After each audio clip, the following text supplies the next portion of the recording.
Retrouvez l'expertise et l'analyse d'Europe Soir avec Bing.fr, la banque de tous les investisseurs en bourse, actions, dérivés et fonds d'investissement. C'est le quart d'heure des éditorialistes d'Europe Soir. Avec Natacha Polony pour la politique, Nicolas Bétou de l'opinion pour l'économie et François Clémenceau du journal du dimanche pour l'actualité internationale. Bonsoir à tous les trois. Bonsoir. Natacha Polony, on commence avec vous et avec Emmanuel Macron qui donc hier à Strasbourg, on en a beaucoup parlé, a évoqué l'idée de tirer au sort des commissions de citoyens qui ensuite pourraient juger l'action du président de la République. Et puis dans une dizaine de jours, c'est Jean-Luc Mélenchon qui lui va réunir la convention de son mouvement, la France Insoumise, et qui a un peu la même idée. Il va réunir des représentants qui ont été tirés au sort parmi les adhérents et qui vont devoir dire quelles sont les priorités du programme. Autrement dit, le tirage au sort, c'est à la mode. En tout cas, oui, ça c'est dans l'air du temps. Et du coup, il n'y a rien d'étonnant à la retrouver chez deux personnages qui, chacun à sa façon, prétendent réconcilier le peuple avec la politique. Alors évidemment, ni chez l'un ni chez l'autre, il est question pour l'instant de tirer au sort les représentants de la nation. Ça reste quand même très restreint, très modeste. Jean-Luc Mélenchon, pourtant, avait commencé à envisager l'idée pour une constituante. Mais pour l'instant, il reste très prudent parce qu'en fait, le tirage au sort, c'est encore un peu subversif. Pourquoi subversif ? Justement, on se demande bien pourquoi, parce que c'est quand même aussi vieux que la démocratie. En fait, le tirage au sort, ça permettait à Athènes, au 5e siècle avant Jésus-Christ, de distribuer la plupart des magistratures et postes d'administrateurs, avec un contrôle, évidemment, pour vérifier que la personne choisie s'acquitte de ses obligations fiscales et militaires, qui respecte les traditions en s'occupant correctement de ses parents, notamment. C'est important. Ben oui. Mais le tirage au sort, ça évitait d'abord la corruption, et puis ça garantissait l'implication de tous les citoyens et ça offrait une égalité d'accès aux charges. Et d'ailleurs, on la retrouve plus tard dans la République de Venise. Alors vous me direz, Athènes et Venise, ce sont des démocraties directes. Le petit nombre de citoyens implique que tous doivent participer. Mais aujourd'hui, le tirage au sort apparaît pour certains comme une réponse à la crise de la démocratie représentative, qui représente plus grand-chose. Sauf qu'il est immédiatement qualifié de populiste. C'est d'ailleurs pas un hasard si Manuel Valls vient d'expliquer que Emmanuel Macron était populiste. Vouloir réimpliquer le peuple, remettre en cause la confiscation de la démocratie par quelques-uns, c'est du populisme. Et c'est peut-être pour ça donc, que l'un et l'autre, Macron et Mélenchon, proposent un usage très restreint du tirage au sort. Oui, mais c'est quand même un premier pas. Alors il y en a d'autres qui vont beaucoup plus loin. Par exemple, il y avait Cornelius Castoriadis, le fondateur de Socialisme ou Barbarie, qui rappelait tout simplement la définition d'Aristote. Et citoyen, quelqu'un qui est capable de gouverner et d'être gouverné. Et donc il critiquait la confiscation de la démocratie par des experts qui avaient persuadé les citoyens que la gestion des affaires est trop complexe pour eux. Alors que les gens devraient s'habituer à exercer toutes sortes de responsabilités et à prendre des initiatives, écrivait-il en 1998, ils s'habituent à suivre ou à voter pour des options que d'autres leur présentent. Et comme les gens sont loin d'être idiots, le résultat, c'est qu'ils y croient de moins en moins et qu'ils deviennent cyniques. Le meilleur exemple, c'était pour Cornelius Castoriadis, le traité de Maastricht et la logique libérale qu'il imposait. Alors on imagine ce qu'il aurait dit, des commentaires post-Brexit expliquant que c'était les couches les moins diplômées qui avaient voté pour la sortie de l'Europe et qu'il fallait même se demander si le suffrage universel était encore valable.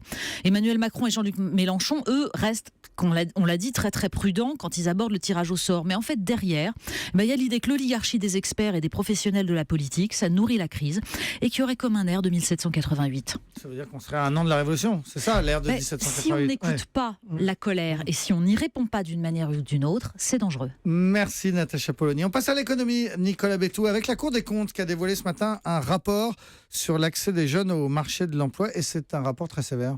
Il est très sévère. La Cour rappelle d'abord à quel point la situation de l'emploi des jeunes est préoccupante. Parmi les 18-24 ans, un jeune sur 5 est au chômage depuis plus d'un an. Et pour les autres, c'est une longue succession de contrats courts et un délai toujours plus long pour décrocher un emploi stable. La Cour des comptes rappelle aussi que la France est dans une situation particulière, en bas du classement par rapport à tous les pays qui nous sont comparables. Et cette exception française, elle se retrouve aussi dans les politiques publiques de lutte contre le chômage. Je dis les parce qu'il y en a beaucoup. Et pour résumer le diagnostic de la Cour des comptes, ce dispositif est jugé incohérent et très coûteux. Et alors, quelles sont les sommes en jeu, Nicolas ? En tout, la panoplie spéciale jeune coûte 10,5 milliards d'euros par an, une somme rondelette. Mais après tout, ça ne serait pas grave si dépenser tous ces milliards se révélait efficace. Or, c'est loin d'être le cas. D'abord, à cause de la multiplicité et de l'éparpillement des intervenants. Au chevet des jeunes demandeurs d'emploi, on trouve l'État, les régions, les employeurs et toutes les organisations de salariés. Dans plusieurs cas, les filières se concurrencent, elles doublonnent, se marchent sur les pieds. Dans d'autres cas, on superpose des mesures d'aide à destination du même public. Et pire, dans quelques cas, les dispositifs se sont évincés les uns les autres. Exemple, les contrats aidés. ont eu pour effet de chasser les contrats en alternance. Autre cause d'inefficacité garantie, l'État lance sans cesse de nouveaux dispositifs. Oui, il faut bien répondre à la pression politique, cette augmentation du chômage. Et puis, il ne faut pas oublier que les jeunes, c'était la priorité de François Hollande.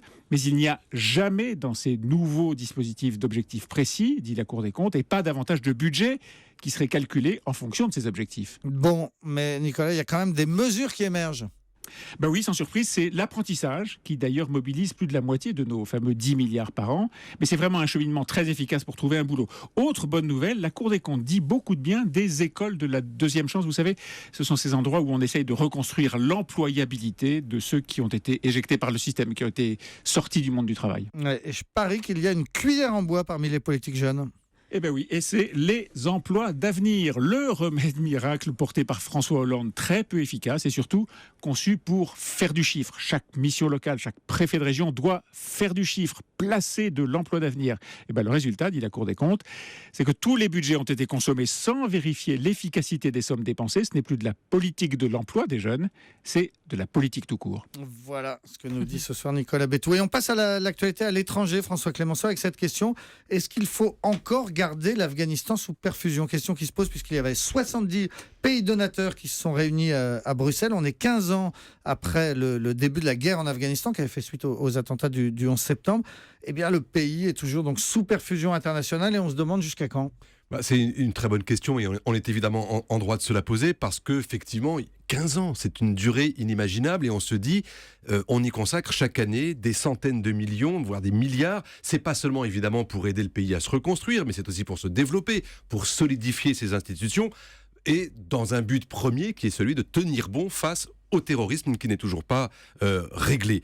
Mais le problème, c'est qu'aujourd'hui, on est loin du compte. Les besoins restent considérables et la guerre que livrent les talibans sur près d'un tiers du territoire et jusque dans Kaboul empêche tout effort sérieux et durable d'investissement. Tout cela sans compter la perte en ligne avec la corruption qui est estimée à 1/8 de l'aide que l'on verse et au détournement d'une partie des sommes allouées, évidemment, vers le trafic de drogue, dont l'Afghanistan reste l'un des premiers producteurs au monde. Donc on se dit que c'est du gaspillage. Oui, c'est évidemment l'idée première, c'est de se dire à quoi ça sert. Est-ce que tout ça peut vraiment aboutir à quelque chose? C'est épouvantablement frustrant et il y a des progrès à faire. La France reste d'ailleurs présente, mais plutôt modeste dans cet effort collectif, avec 20 millions par an pour les 5 prochaines années. Mais il faudrait malgré tout se poser la question, s'imaginer ce qui se passerait sur place si cette aide n'était pas versée et si elle était même réduite. Eh bien, à ce moment-là, ce serait comme si on éteignait la lumière sur l'Afghanistan, sur ce pays qui a vu naître Al-Qaïda, où l'organisation certes a été défaite, mais où les talibans aujourd'hui se battent pour reprendre le pouvoir et où Daesh, l'État islamique, a réussi à s'infiltrer et aujourd'hui à s'installer. Alors aujourd'hui, les Américains supplient le pouvoir de Kaboul, qui est divisé, de négocier une paix honorable avec les talibans pour mieux combattre ensemble contre Daesh. Sauf qu'on serait là, si jamais ce compromis aboutissait, évidemment, très loin des rêves et des illusions de départ qu'on a eu il y a 15 ans, à savoir